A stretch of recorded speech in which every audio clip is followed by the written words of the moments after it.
도시는 이제 거대한 침묵의 감옥이 되었습니다. 가로등 불빛조차 숨을 죽인 것 같은 밤, 사람들은 도어록을 2번 확인하는 것으로도 모자라 무거운 각오로 현관을 막아섰습니다. 하지만 그 꼼꼼한 포식자에게 물리적 장벽은 그리 큰 문제가 아니었습니다. 그가 남기는 유일한 흔적은 역설적이게도 완벽하게 정돈된 현장 그 자체였으니까요. 사건의 시작은 도심 외곽의 고층 오피스텔이었습니다. 피해자는 20대 프리랜서 디자이너. 그녀는 집안에서 가장 안전하다고 믿었던 침대 위에서 발견되었습니다.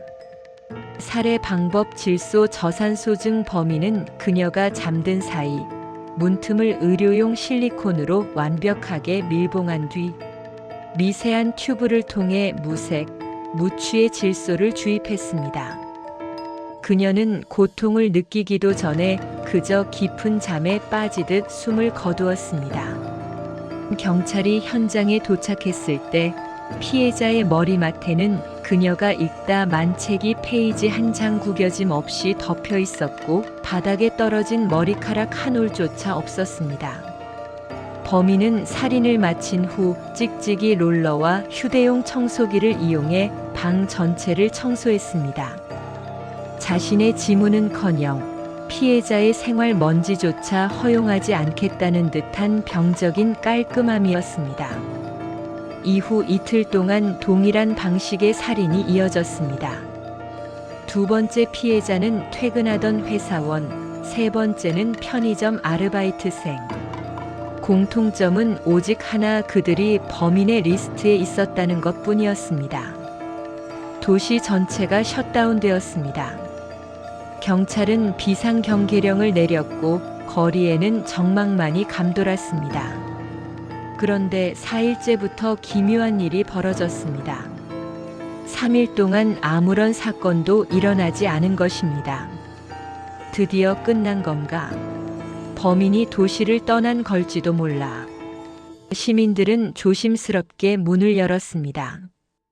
6일째 되는 날엔 식당에 불이 켜졌고 사람들은 서로의 안부를 물으며 안도했습니다. 하지만 그것은 범인이 설계한 심리적 방역 해제 기간이었습니다. 그는 사람들이 방심하여 다시 일상을 회복하고 경계심이 느슨해지는 그 찰나의 순간을 기다리며 자신의 연장을 다시 한번 소독하고 있었습니다. 폭풍 전야 같던 평화가 깨진 건 7일째 밤이었습니다. 모두가 이제 살았다고 생각하며 잠든 새벽, 4번째 희생자가 발생했습니다. 이번에는 방식이 더 잔인해졌습니다. 범인은 희생자의 집 거실 한복판에 의자를 두고 희생자를 앉힌 뒤 수술용 메스를 꺼내 들었습니다. 치밀한 흔적 지우기. 범인은 살인을 저지르는 와중에도 피가 튀는 방향을 계산해 미리 비닐을 깔아두었습니다. 살인이 끝난 후 그는 비닐을 수거하고 현장을 락스와 특수 세정제로 3번 닦아냈습니다. 루미놀 반응조차 나오지 않을 만큼 완벽한 세척이었습니다. 미궁 속의 리스트. 경찰을 가장 당혹스럽게 만든 건 피해자의 책상 위에 놓인 작은 인덱스 카드였습니다. 거기엔 피해자의 이름, 혈액형, 최근 3년간의 이동 동선, 그리고 심지어 본인도 잊고 있었던 사소한 습관까지 정갈한 글씨로 기록되어 있었습니다. 범인은 대체 이 방대한 정보를 어디서 얻는 걸까요? 정부의 데이터베이스? 아니면 우리가 매일 사용하는 스마트폰의 클라우드? 확실한 건 그의 리스트에는 아직 체크되지 않은 이름들이 한참 더 남아있다는 사실뿐입니다. 도시는 이제 숨막히는 정적과 서늘한 공포가 지배하는 거대한 침묵의 감옥이 되었습니다. 창백한 가로등 불빛조차 섬뜩한 어둠 속에 숨을 죽인 것 같은 밤, 겁에 질린 시민들은 육중한 도어록을 2번 확인하는 것으로도 모자라 육중하고 투박한 가구들로 현관을 철저하게 막아섰습니다. 하지만 그 치밀하고 잔혹한 포식자에게 물리적 장벽은 그리 큰 문제가 아니었습니다. 그가 남기는 유일한 흔적은 역설적이게도 강박적일 만큼 완벽하게 정돈된 현장 그 자체였으니까요. 사건의 시작은 도심 외곽에 위치한 차가운 유선형의 고층 오피스텔이었습니다. 피해자는 유능하고 감각적인 20대 프리랜서 디자이너. 그녀는 집안에서 가장 안온하다고 믿었던 폭신한 침대 위에서 비참하게 발견되었습니다. 은밀한 질소 저산소증 범인은 그녀가 깊은 잠에 빠진 사이 문틈을 말랑한 의료용 실리콘으로 빈틈없이 밀봉한 뒤 가느다란 튜브를 통해 무색, 무취, 무미의 치명적인 질소를 주입했습니다. 그녀는 날카로운 고통을 느끼기도 전에 그저 아득한 꿈속으로 빠져들듯 허망하게 숨을 거두었습니다. 날카로운 감식 반원들이 현장에 도착했을 때 피해자의 머리맡에는 그녀가 읽다 두툼한 책이 페이지 한 장 구겨짐 없이 정갈하게 덮여 있었고 매끄러운 바닥에는 가느다란 머리카락 한 올조차 없었습니다. 결벽 증적인 범인은 살인을 마친 후 끈적이는 롤러와 강력한 휴대용 청소기를 이용해 방 전체를 집요하게 청소했습니다. 자신의 미세한 지문은커녕 피해자의 구질구질한 생활 먼지조차 허용하지 않겠다는 듯한 병적인 깔끔함이었습니다. 이후 이틀 동안 동일하고 기계적인 방식의 살인이 이어졌습니다. 두 번째 피해자는 성실한 회사원, 세 번째는 앳된 편의점 아르바이트생. 공통점은 오직 하나, 그들이 범인의 검은 리스트에 있었다는 것뿐이었습니다. 활기차던 도시 전체가 무겁게 셧다운되었습니다. 경찰은 긴박한 비상경계령을 내렸고 거리에는 스산한 적막만이 감돌았습니다. 그런데 4일째부터 기묘하고 의심스러운 일이 벌어졌습니다. 지루할 만큼 평온한 3일 동안 아무런 사건도 일어나지 않은 것입니다. 드디어 지독한 악몽이 끝난 건가? 비겁한 범인이 도시를 떠난 걸지도 몰라. 시민들은 조심스럽고 떨리는 손길로 문을 열었습니다. 6일째 되는 날엔 따스한 식당 불빛이 켜졌고 사람들은 가느다란 안도를 내쉬며 위태로운 평화를 즐겼습니다. 하지만 그것은 범인이 설계한 악랄하고 기만적인 심리적 방역 해제 기간이었습니다. 그는 사람들이 방심하여 다시 평범한 일상을 회복하고 단단했던 경계심이 흐물흐물하게 느슨해지는 그 찰나의 순간을 기다리며 자신의 날카로운 연장을 다시 한번 결벽적으로 소독하고 있었습니다.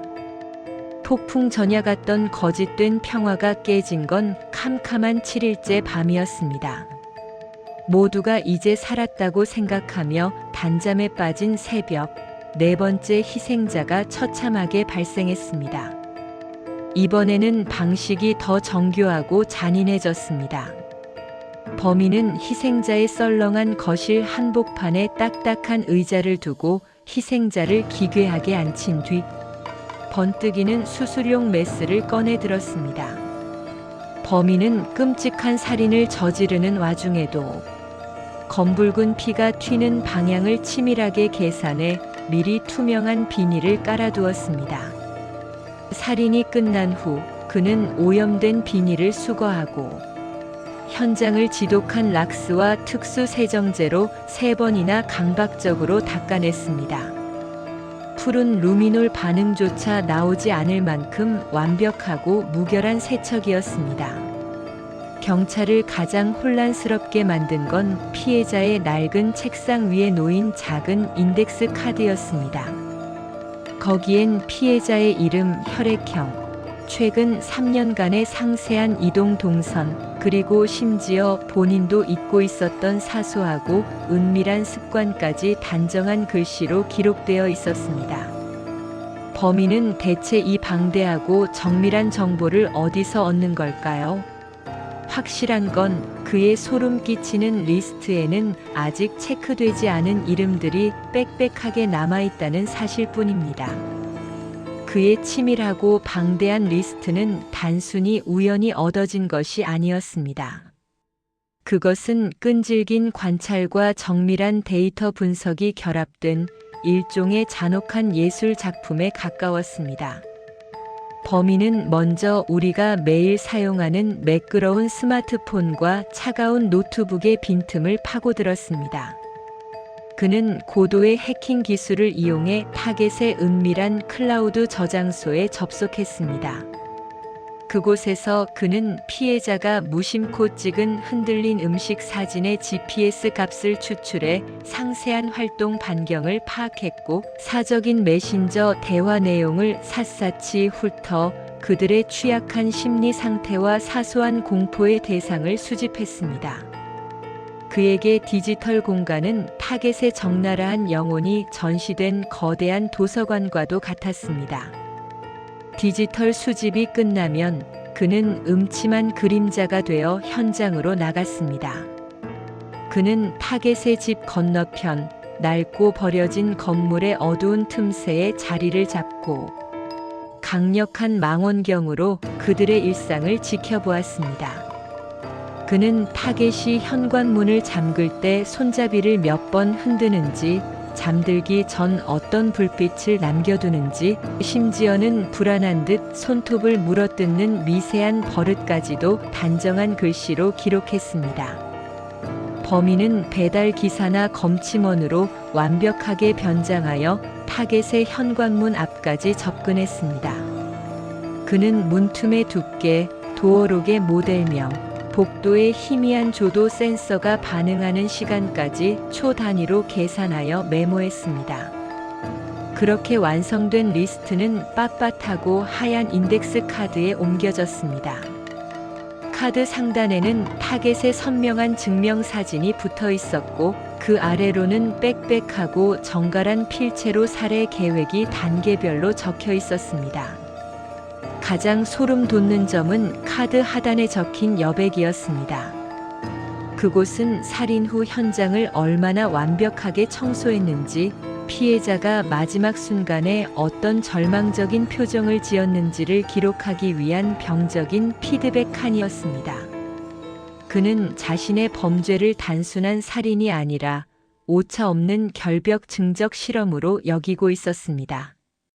그의 살인은 잔혹한 유희라기보다 오염된 세상을 정화하려는 강박적인 세탁에 가까웠습니다.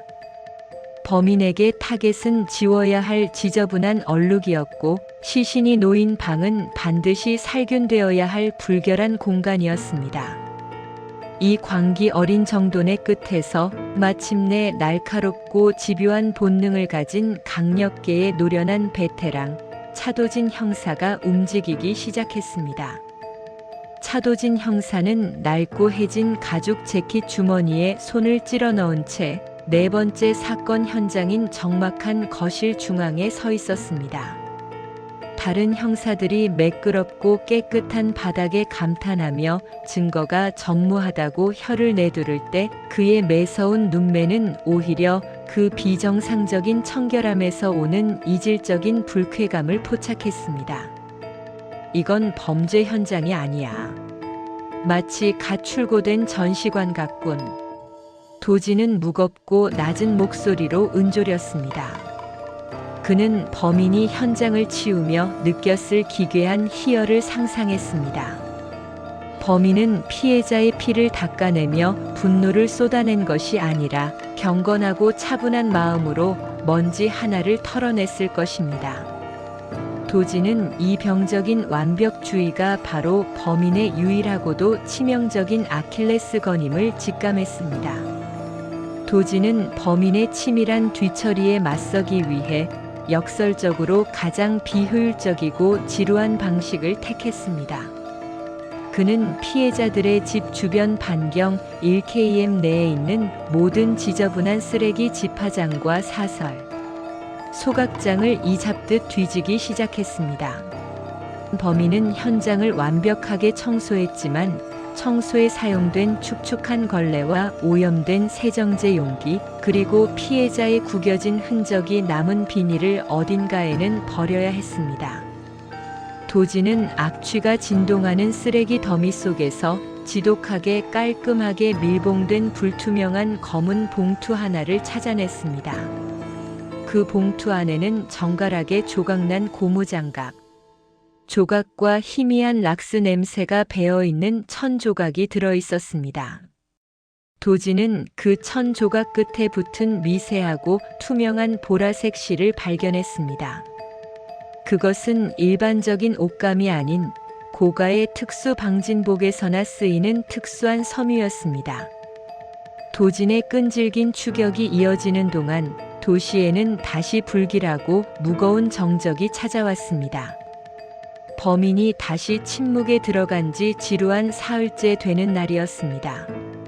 시민들은 또다시 찾아온 거짓된 평화에 속아 하나둘씩 허술한 경계심을 풀고 있었지만 도진만은 팽팽하게 당겨진 활시위처럼 날카로운 긴장감을 유지했습니다. 도진은 경찰청 어두운 취조실 벽면에 피해자들의 사진을 붙여놓고 그들의 공통점을 집요하게 파헤쳤습니다.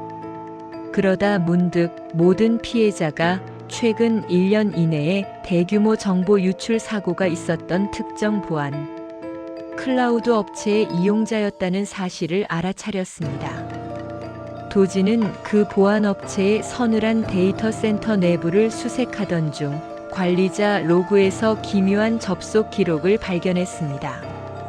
누군가 매일 새벽 3시 정해진 시간에 접속해 강박적으로 회원들의 개인정보를 가나다 순으로 정리하고 있었던 것입니다. 범인은 살인마인 동시에 그곳에서 가장 성실하고 결벽증적인 태도로 근무하던 유령 같은 직원이었습니다. 도진이 범인의 차가운 책상 서랍을 열었을 때 그곳에는 다음에 지워야 할 오염원들의 명단이 담긴 빳빳하고 하얀 인덱스 카드 뭉치가 놓여 있었습니다. 그리고 맨 위에 놓인 카드에는 방금 막 적은 듯한 선명한 글씨로 차도진이라는 이름이 적혀 있었습니다.